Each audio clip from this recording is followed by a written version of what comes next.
My name is Shauna Spears, and I am with Golden and District Search and Rescue, and I've been with the team for almost 10 years now.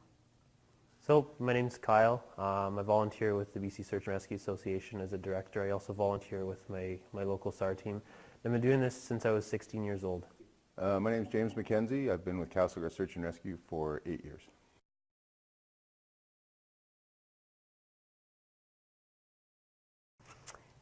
I think that I really enjoy, I really like first aid, first and foremost.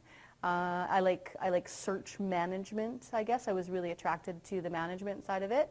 So I ended up with the crew, with the team in Golden, and you know, they've become my family, and that's been so much a part of it, is how much the group dynamics there have been great.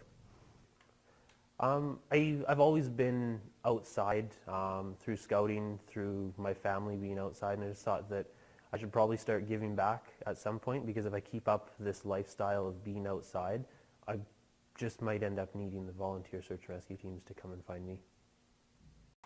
To learn more about the backcountry, learn more skills. I've always been a little bit of an adrenaline junkie, so this is a way to harness it and tame it and do things the right way, in the safe way.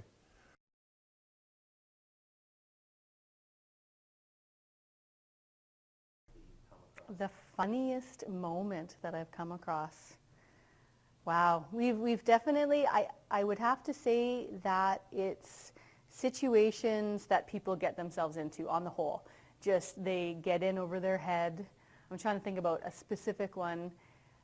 And I'd have to go back to an individual who his entire party, it was a snowmobiler, who had thought that he was having a heart attack. And so we were called in to heli evac him out. And the man ended up being constipated. And so, you know, lots of effort and probably risk on our parts to medically get this guy out of there safely, and then he ended up constipated. So that was a pretty laughable moment after the fact. Yeah. You know, I think back to, I was helping set up some training, and I had a full-size mannequin in the back of my truck with the tailgate down, and driving down the highway to go put this mannequin out for the SAR teams to find. And driving along, and all of a sudden there's some red and blue lights behind me, and didn't really think anything of it, and pulled over, thought, okay, I'm going a little quick, and I'll roll down the window and explain to the officer and everything will be okay. And nobody got out of the car, and they wait, and then there's another car behind me, and turns out someone had reported me driving down the highway with a body in the back of my truck.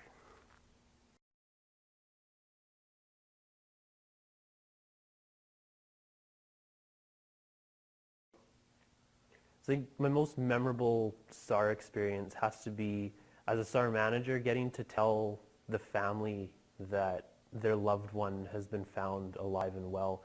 The gratification and the emotion that you get from that is definitely the most memorable thing for me as a search and rescue volunteer.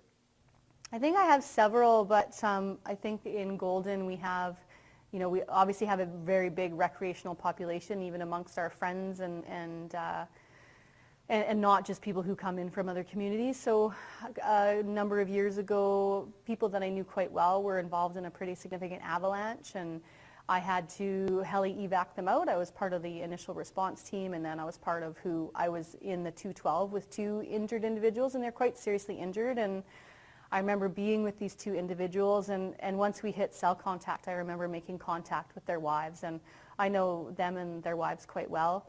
And to be part of that was really profoundly affected me. I felt fortunate to be there, and I felt fortunate to be able to be returning these men to their wives, kind of thing, and I felt a part of that. So that's something that has stuck with me for sure. Most memorable. Okay, most memorable.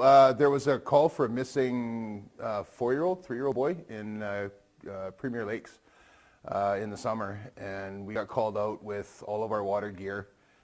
We went out there all kind of thinking, you know, what we all think. And we got out there, and 3 minutes after we pulled up into the parking lot, the call came across the radio that he had been found live and well. He'd been out for 18 hours, and he was fine. So that was probably one of the best calls that we've ever been on.